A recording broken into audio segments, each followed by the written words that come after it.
ጽናት ድራማ ክፍል 193 ተለቀቀ። ሰላም ጤና ይስጥልኝ ውድና የተከበራችሁ የቻናሌ ቤተሰቦች እንደምን አላችሁ?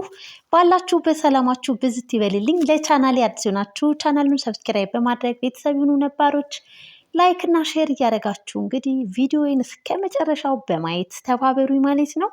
በጽናት ድራማ እንግዲህ እጅጉን በጣም አሪፍና ድንቅ የሆነም ትምህርቶችን ያገኘንበት እየተማማርንበት እንገኛለን ማለት ነው።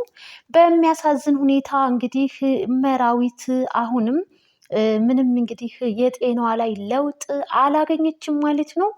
እናም እንግዲህ ያው አንደበቷም ሆነ ሰውነቷም እየታዘዘላት አይደለም።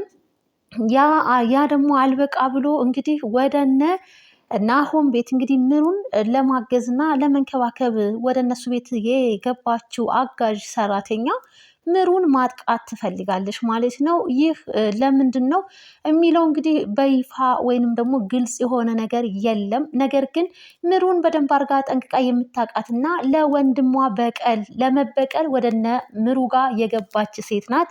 እንግዲህ ምሩና የሰራተኛዋ ወንድም ምን አይነት ግንኙነት ነበራቸው? እንዴት ልትበቀላት ሞከረች ፈለገች የሚለውን ያው ግልጽ የሆነ ነገር የለም። በቀጣይ እሱን የምናይ ይሆናል ማለት ነው።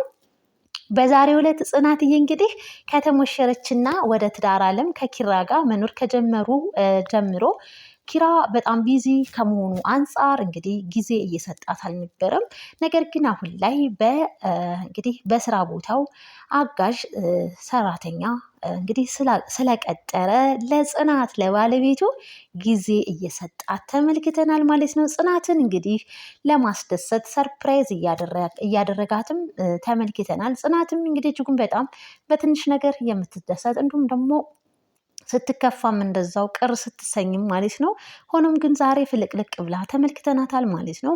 ኪራ የሰርጋቸውን ፎቶ እንግዲህ በትልቁ በፍሬም በማሳጠብ ጽናትን እንግዲህ ሳሎን ፎቶቸውን እንደ ዲኮር በማስቀመጥ አሳይቷት ሰርፕራይዝ አድርጓታል። እጅጉን በጣም ደስም ተሰኝታ ተመልክተናታል ማለት ነው። እናም እንግዲህ እሱም በቃ ፂኩ በትንሽ ነገር ለራሱ ፍክት የምትደሰት ሰው ነች እያለም እንግዲህ ሲገረምባትም ሲደነቅባትም በባለቤቱ ኪራን ተመልክተነዋል ማለት ነው። ሌላው ደግሞ እንግዲህ አሁን ላይ በፊት እንግዲህ የሚተኙበትን መኝታ ክላሳቸውን ኪራ ወደ እናትና አባቱ መኝታ ክፍል እንግዲህ ሙቭ አድርጓል ማለት ነው። እናም እንግዲህ ለጽናት የምታውቀው ታሪክ አልነበረም። እናም በፊት መኝታ ክላሳቸው የነበረውን ትተው አሁን ላይ የኪራ እናትና አባት መኝታ የሆነውን የራሳቸው ክላስ አድርገው እንግዲህ ጽናት በማታውቅበት ሁኔታ ሰርፕራይዝ አድርጓታል። እናም እንግዲህ ከዚህ በኋላ ይህ የኛ መኝታ ክላሳችን ነው በማለት እንግዲህ ነግሯታል። ጽናትዬም እጅጉን በጣም ኪራ እያደረገ ባለው ነገር ደስም ተሰኝታ ተመልክተናታል ማለት ነው። አዲሷ ሰራተኛ የኪራ አጋዥ እንግዲህ መረጋጋት የሚባል ነገር አይታይባትም።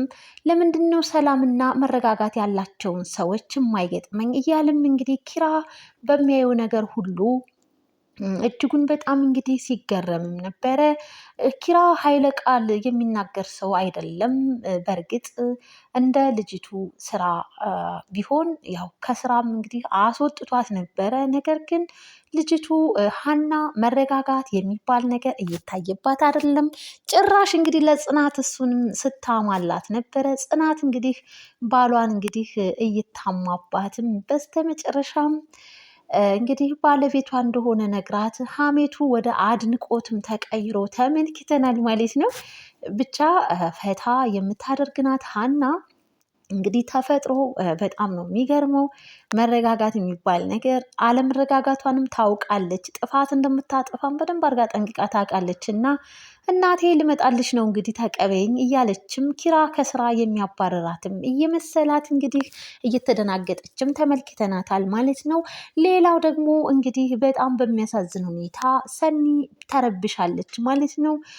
ያም እንግዲህ ክብሮም ከረጅም ጊዜ በኋላ ከተዋትና እሷም ተስፋ ከቆረጠች በኋላ አሁን ላይ ከጆከር ጋር እንግዲህ ባላት ግንኙነት ያው ጆከርም እየፈራ ቢሆንም ህይወቷን ማበላሸት አልፈልግም፣ እኔ ለእሷ የሚገባት ሰው አይደለሁም እያለም ነበረ። ነገር ግን እሷ እንግዲህ ጆከርን በጣም ወዳዋለች። ወደ ፍቅር ዓለም ውስጥም መግባትንና አንድ ላይ መኖርንም ትፈልጋለች። ነገር ግን ጆከር የሰኒን ህይወት ማበላሸት አይፈልግም። እናም ያው የሚፈራው ነገር ስላለ ስፒድ በኔ እጅን የጠፋው በማንኛውም ሰዓት እኔ ወደ እስር ቤት ሊሆን ይችላል ኑሮዬ በማለትም ስጋት ስላለበት እንግዲህ ከሰኒ ጋር ተዳፍሮ እሷ በምትፈልገው አይነት መንገድ እንግዲህ ለመጓዝ እጅጉን በጣም ከብዶት ተመልክተናል። በዛ ቅጽበት ውስጥ እንግዲህ ክብሮም ለሰኒ ከረጅም ጊዜ በኋላ ያው ቴክስት ሜሴጃ ልኮላት ተመልክተናል ማለት ነው። እጅጉን በጣም ሰላምን ስታድርጓትም እንግዲህ ተመልክተናል። እናም እንግዲህ እንደውም በኒና ህይወትና ኑሮ ስትቀናም እንዳንቺ ባደረገኝ ስትልም ተመልክተናታል ማለት ነው። ኒናም በጣም ስትገረምና ያው ኒና ፈኒ ታደርጋለች እና የእሷ ኑሮ ደግሞ ምንም እንደማያስቀናና ዝም ብሎ የምድረ በዳ ህይወት እኮ ነው እኔ የምኖረው እያለችም እንግዲህ አድምጠናታል ማለት ነው። ሰኒ እጅጉን በጣም ተረብሻለች። መረጋጋት የሚባለውን ነገር እንግዲህ አልታየባትም። የክብሮም ነገር ክብሮምን በጣም ተወደውም ታፈቅረውም ነበረ። በአንድ ቅጽበት ውስጥ እንግዲህ በእህቷ ምክንያት እንግዲህ ክብሮምን አታዋለች ማለት ነው። የእግር እሳት ሆኖባትም እስከ ዛሬ ድረስ ተመልክተናታል። እናም እንግዲህ ዛሬ ላይ እንዴት መጣ፣ እንዴት ሲፈልግ ሊሄድ ደስ ሲለው መጥቶ እኔን ሊጠይቀኝ ነው እንደ እያለችም እንግዲህ ብዙ ጥያቄዎች ፈጥሮባታል።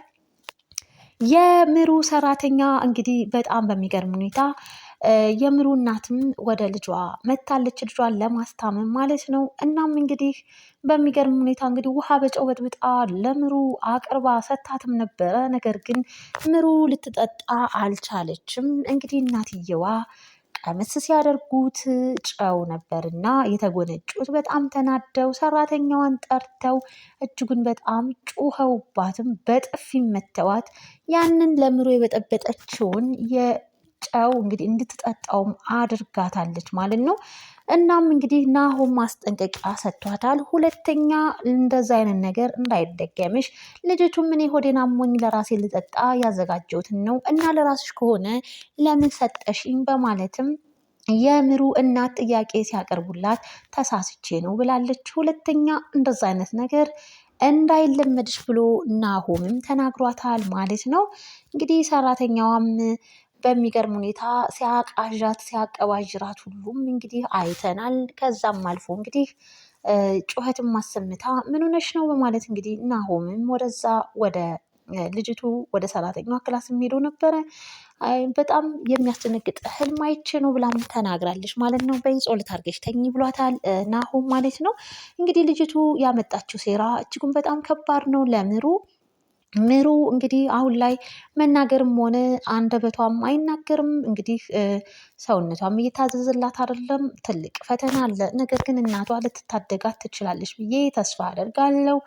እናም እንግዲህ ኪራ ጽናትዬን ሰርፕራይዝ አድርጓታል መኝታ ቤት በመውሰድ። እናም እንግዲህ ስሜታቸውን እያቋረጠች የምታስቸግራቸው ኒና ዛሬም ተከስታ ስልኬ ብላለች። ይህንን እንግዲህ መኝታ ቤት ዲኮር ያዘጋጁት እንግዲህ ሰኒና ኒና ነበሩ። ኒና እንግዲህ ስልኬን ትቼ ረስቼ በማለት ወደ እነሱ ክላስ ገብታ እና ታዲያ ኋላ አይደርስም እንዴት ይችላል እናንተ እንግዲህ ስራ ስትሰሩ ስልኬ ቢሰበርስ በማለትም እንግዲህ በጣም የምትገርምና የምትገረም ሰው ናትና ኒናዬ እንግዲህ ስሜታቸውን አቋርጣ ኪራም እንግዲህ ትክን ብሎ ሲናደር ድጋሚ እንዳትመጣ በሩን መዝጋት አለብኝ እስኪልም ድረስ እንግዲህ ተመልክተነዋል ማለት ነው። ውድና የተከበራችሁ አድማጭ ተመልካች ቤተሰብ ጽናት ድራማ ክፍል 193 ይህንን ተመልክተናል ማለት ነው። ትንሿም እንግዲህ ፍቅረኛ ተብዬው እንግዲህ እጅጉን በጣም በሚገርም ሁኔታ እየተከታተላት ይገኛል። ትልቅ ቻይሌንጅም እንግዲህ የትምህርት ቤት ጓደኛዋ ለኢዛና እንግዲህ የማይሆን ነገር እያቃጠረችለት፣ ነገር ግን ኢዛና በጭራሽ ትንሿ እንደዚ አይነት ሰው አይደለችም ብሎ ያችን ጓደኛዋን በጥፊ ማቅልጦባት ተመልክተናል በባለፈው ክፍል። ይህንን ዛሬ ሲነግራትም እንግዲህ ትንሿ ኢዛናን በጥፊ መተዋለች፣ ከጓደኞች አጠገብ እንዳደርስ ብለዋለች። ነገር ግን ዛሬ እንግዲህ ትንሿ ጓደኛዋን በጥፊ መታታለች። ምን ነበር ለኢዛና ያልሹ በማለት እንግዲህ ስትሞሸልቃትም በጥፊም ስትመታት ተመልክተናል። አድማጭ ተመልካች ውድና የተከበራችሁ ቤተሰብ እንግዲህ ኪያ እናትም እንግዲህ ጋሽ ተሾመን ነፍስህን ይማረው እያለች ስታመሰግኑ ስትመርቀውም ተመልክተናል ማለት ነው። ለካ ልጅ መውለዴን ቢያቅ ኖሮ አይተወኝም ነበር ስትልም እንግዲህ ጸጸት ያው የሞተ ሰው ከየትም አይገኝም፣ ብቻ ነፍስ ይማር እያለች ተመልክተናል። ናሆምም እንግዲህ ስለምሩ እንደው ፈጣሪ ሆይ በቃ በለኝ እያለ ፈጣሪውን እየተማጸነ ተመልክተነዋል። እናም እንግዲህ የኪያ እናትም ወደ ድሬዳዋ መሄዴ ነው በማለት እንግዲህ ጉዞ አድርጋ ኪያም እዚህ ትልቅ ቤት ውስጥ እንደ ብቻዬን ምንድን ነው የማደርገው እያለች እንግዲህ ያ ጓደኛዋን እንግዲህ አብረን ለምን አናድርም፣ ለምን አብረን ስራችንን አንሰራም በማለትም ቤት አሳድረዋለች። እናም እንግዲህ ኪራም አብረው ማደራቸውን በራሳቸው መንገድ ኪራም አውቆባቸዋል ማለት ነው። የጽናት ድራማ የክፍል 193 እንግዲህ ኪራና ጽናት እጅጉን በጣም ደስ ተሰኝተው እንግዲህ እንጆ እያደረጉ በሰርፕራይዝ ተመልክተናል። ሰኒ ደግሞ እጅጉን በጣም እንግዲህ ክብሮም በላክላት ሜሴጅ በጣም ተናዳና እየተብሰከሰከች ተመልክተናታል። በናሆም ቤት ደግሞ የምሩ ጤንነት እጅጉን በጣም እያሳሰባቸውና እንደው ከፈጣሪው ጋር ናሆምም ሆነ እናትየዋ እየተማጸኑ ተመልክተናል። ሌላው እንግዲህ በቀጣይ ክፍል እንግዲህ የምሩ ሁኔታ እናም እንግዲህ ይቺ ሰራተኛዋ ምንድን ነው ቂም በቀሏ የሚለውን ወደፊት አብረን በይፋ የምናይ ይሆናል ማለት ነው። አድማጭ ተመልካች ስለምታዳምጡኝ ስለምታበረታቱኝ እጅግ በጣም አድርጌ አመሰግናለሁ። ለነበረን ጊዜ ለነበረን ቆይታ እጅጉን በጣም እያመሰገንኩኝ በቀጣይ ክፍል እስክንገናኝ ድረስ ባላችሁበት ቸር ሰንብቱ። ባይ ባይ ውድ ቤተሰብ።